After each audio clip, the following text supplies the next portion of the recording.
Hello and welcome to another edition of the Osceola's First Impressions. My name is Pat Burnham and I'm joined by Bob Ferrante. Bob, practice number 7 for FSU's under the belt, and I could sum it up in one word, but I'm going to use 3. Defense, defense, defense.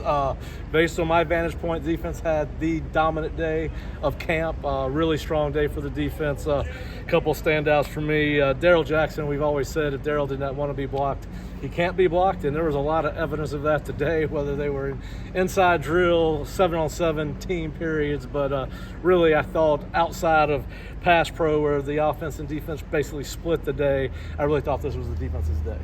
Offense was really sloppy. Really sloppy, even by there's a couple of drops here and there, stands. Way too many drops to count, especially by guys that you don't normally see drop the ball. So that's, in a micro sense, concerning.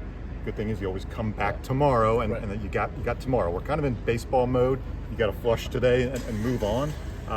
There were some good moments. Like Malik Benson had a phenomenal one-handed catch that I hope FSU social media team puts out for y'all to see. It was in 11-11 inside, but just a lot of just sloppy, kind of sluggish offense. Well, I think we've got to take everything into context, right? We have a tendency to be hypercritical in camp. I was listening to a couple former players talk the other day, talking about how we have a tendency to read too much into any one practice, particularly when we don't get to see them live.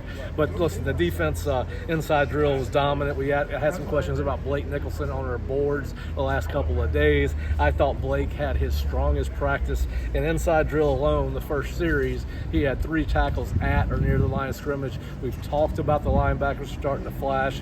We've seen it from Cam Riley. We'd seen it from Sean Murphy. The previous 2 days, I thought Blake had the strongest day out of the linebackers. This today, as far as those 3.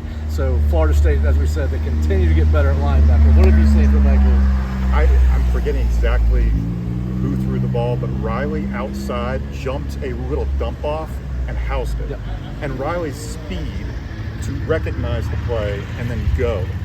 Really good stuff. You don't expect 6'4", 6'5" to move that quickly. Yeah, and I think he kind of reminds you athletically with Blake, right? They both run extremely well. They can both play sideline to sideline, and we've seen that.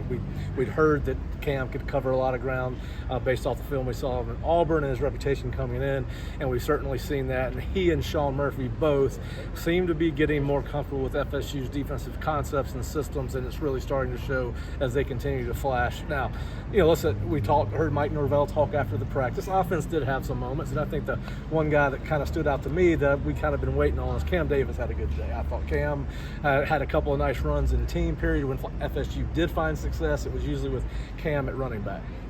Yeah, Cam had maybe had a quiet first 6 practices. It didn't like stand out play after play, day after day. Today he stacked some really good plays. That size, that speed, that physicality really shows up. I just wrote about it yesterday in the Osceola. It's a running back room with incredible wealth of options, and how they're going to split carries, catches out of the backfield, who's going to be a returner. These are great discussions, and very competitive room. But I thought it was Cam's best day. Yeah, I did too. I mean, we've been waiting for him to flash, and again, that's a talented running back room. It's hard to get reps in that room, and Cam got some today, and he put them to good use. And listen, we did see more back and forth as the practice went on. I did think the offense did a good job of fighting, but the defense came out ready to go today. And like you said, they got tomorrow. They'll come back out here tomorrow, but then really, unfortunately, we won't get to see it on Saturday. But that'll be the first real tackle football they'll play.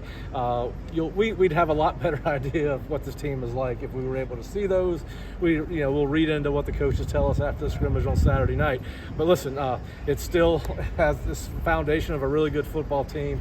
Listen, there's going to be days where the offense gets the better of the defense, and vice versa. That's the way football's always been, going back to the first practice. But we will be back live with Seminole Sidelines today at 3 p.m. You can follow us on the Osceola YouTube channel, Osceola Twitter, Osceola Facebook, and then of course my Facebook, Osceola Pat, and we'll sit down and go a little bit more in depth and talk about some other things outside, dealing with the schedule. We've done a scouting report on now Georgia Tech, Boston College, and Memphis, and we'll talk a little bit about what those programs have done. It's just their early scouting report on some personnel that they've added, and I think if you dive into those, we think Memphis is just a group of 5 schools that has struggled. They had a 10-win season last year, but the 2 seasons before that they were right around 500. As I dug into that, I was really surprised with some of the transfers that they brought in. It's an impressive list. So we'll talk a little bit about that today on Seminole Sidelines at 3 p.m. Again on Osceola YouTube, Osceola Twitter, and Osceola Facebook. We'll see you at 3 o'clock, and thanks for joining us.